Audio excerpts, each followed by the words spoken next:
माझ्या दृष्टीने महत्वाचं आहे, मला फार महत्वाचं कारण वाटतं. काय झालं की हां. ते त्या तुम्ही जर पुस्तक वाचलं असेल तर त्याच्या सुरुवातीला इथे मुंबई विद्यापीठात पॉलिटिकल सायन्स आणि सिव्हिक्स अँड पॉलिटिकल सायन्स डिपार्टमेंटचे प्रमुख जे तेव्हा होते दीपक पवार, त्यांनी एकदा ते माझ्याकडे आले फोन करून. मग तेव्हा ते मला म्हणाले की असं यदींच्यावर एक व्याख्यान मला सुरू करायची असा विचार आहे माझ्या डोक्यात, पण त्याला तुमचं काही ऑब्जेक्शन असण्याचं. म्हटलं माझं ऑब्जेक्शन असण्याचं काहीच कारण नाही, तुम्हाला जर सुरू करायची असेल तर करा, पण म्हटलं तुम्ही ती संयुक्त महाराष्ट्र व्याख्यानमाला अशी केली तर दरवर्षी तुम्हाला त्याच्याशीच संबंधित विषय ठेवावा लागेल. त्याच्यापेक्षा यदी फडके व्याख्यानमाला असं ठेवलं की तुम्हाला विषयांना, निरनिराळ्या विषयांना स्कोप राहील, की त्यांच्या आवडीचे विषय किंवा असे जे काही किंवा आधुनिक काळामध्ये नवे जे काही विषय येतात त्या सगळ्यावर तुम्हाला बोलण्याची तिथे संधी मिळेल. अर्थात ती व्याख्यान मला 1 वर्ष चालली, पुढे विद्यापीठ आणि याच्यावर अनेक बंधनं आली. मग ते कुठलंही हे विद्यापीठाकडून पास करून घेतल्याशिवाय काहीच करता येईन असं ते सगळं झालं. तर ते भाषण झाल्यावर त्या याच्यामध्ये ते मला म्हणाले की तुम्ही यदींचं चरित्र का लिहित नाही. तर मी म्हटलं मुळात चरित्र लिहिणं हा एक खूप मोठा व्याप आहे.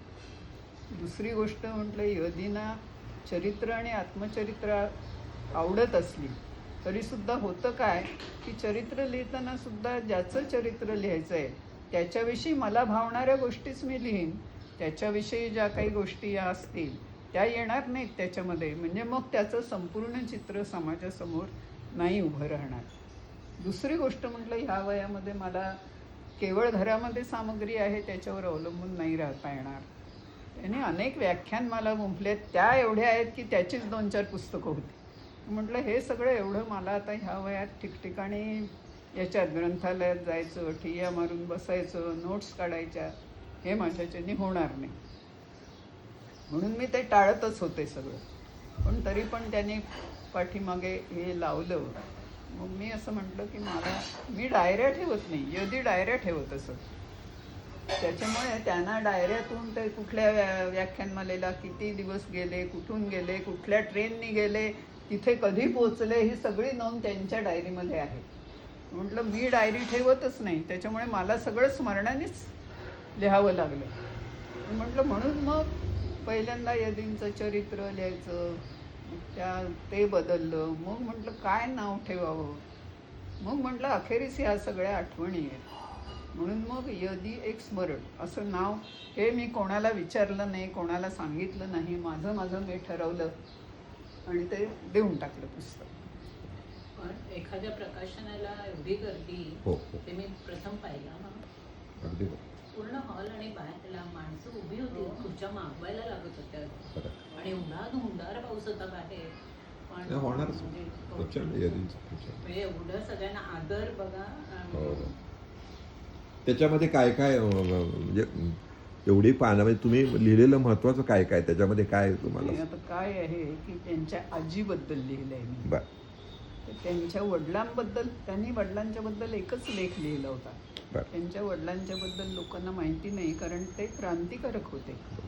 त्या काळात स्वातंत्र्य सैनिक होते. सुरुवातीला काँग्रेसमध्ये होते, नंतर हिंदू महासभेत होते. म्हणजे मी त्यांना नेहमी म्हणत असे की तुमच्या बोलण्यात नेहमी आईच्या आणि आजीच्याच गोष्टी येतात जुन्या. म्हणजे तुमच्या बोलण्यात कधी वडिलांचा उल्लेख, वडिलांचं अमुक आहे, ते वडिलांचं फक्त ते गोळवलकरांना सही घ्यायला गेले होते तेवढाच उल्लेख होतो त्यांच्या बोलण्यात कधीतरी. म्हटलं बाकी.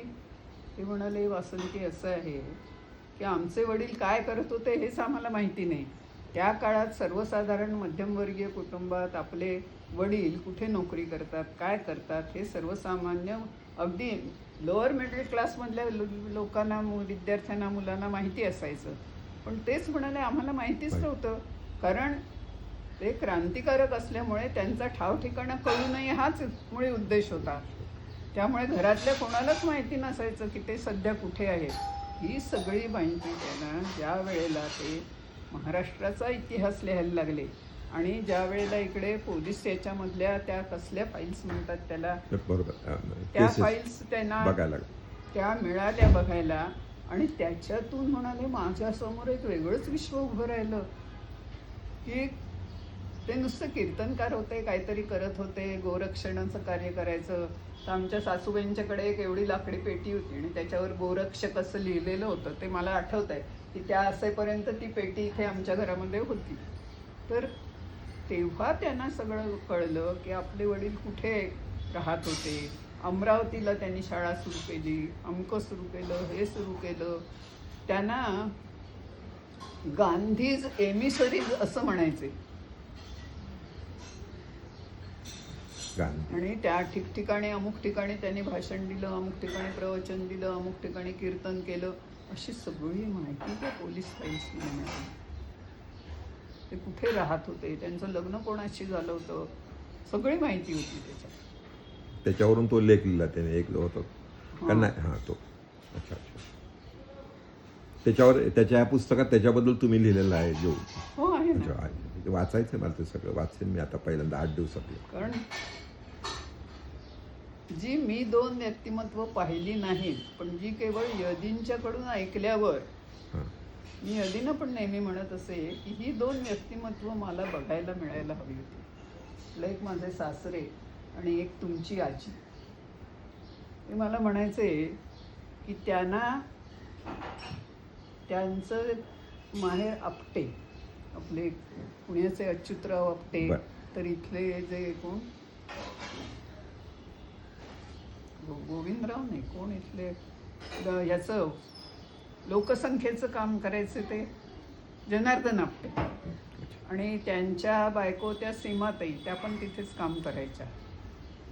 तर म्हणे माझ्या भावाला जशा सुना आल्या तशा सुना मला आजे सुना यायला पाहिजे, मी घेतलं.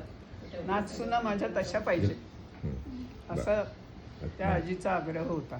अच्छा अच्छा आणि माझ्या नातवंडांनी माझे ते भाचे आहेत सगळे आपटे तसं व्हायला पाहिजे. अच्छा प्रेरणा दिली ना त्याने तिथे थोडक्यात. आणि त्यांनी आपल्या मुलाला सांगितलं, हे बघ तुला काय भजनं कीर्तनं करत फिरायचं ते फिर, आम्हाला इथे सोलापुरात एका जागी राहायला विराड करून दे आणि मग तू जा कुठे तुला जायचं आहे ते.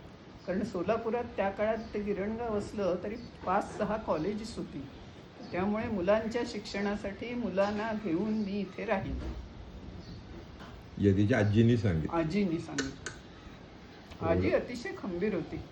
त्यामुळे यदी वगैरे सगळे शिकू शकले ना. हो. हां